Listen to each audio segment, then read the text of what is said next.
Ironically, however, the very innovations that are making possible dramatic improvements in human well-being are also creating new problems which raise the specter of an alarming and possibly catastrophic disaster to the biosphere we live in. And herein lies the dilemma that we all face.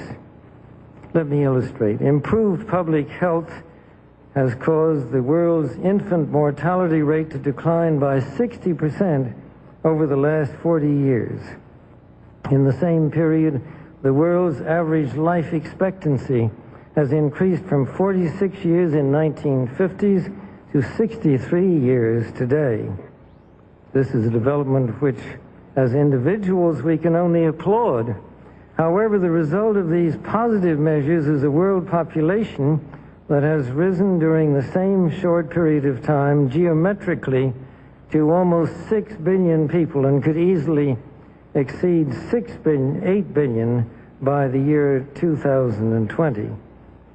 The negative impact of population growth on all of our planetary ecosystems is becoming appallingly evident. The rapid growing exploitation of the world's supply of energy and water is a matter of deep concern, and the toxic byproducts of widespread industrialization have increased atmospheric pollution to dangerous levels. Unless nations will agree to work together to tackle these cross-border challenges posed by population growth, overconsumption of resources, and environmental degradation, the prospects for a decent life on our planet will be threatened. The recent UN meeting in Cairo is appropriately focused on one of these key issues, population growth.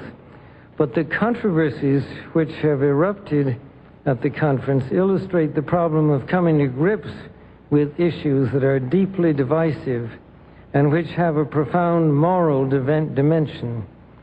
The United Nations can and should play an essential role in helping the world find a satisfactory way of stabilizing world population and stimulating economic development in a manner that is sensitive to religious and moral considerations.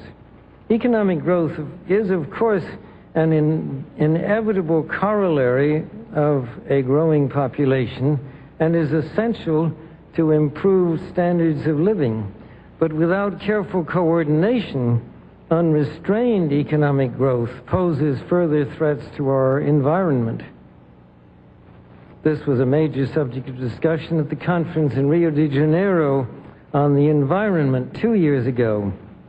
The focus then was on sustainable growth and global development. It was pointed out at the conference that growth is most efficiently managed by the private sector, but regulation of the process by national governments and international bodies is also needed. And once again, the United Nations should certainly be among the catalysts and coordinators of this process.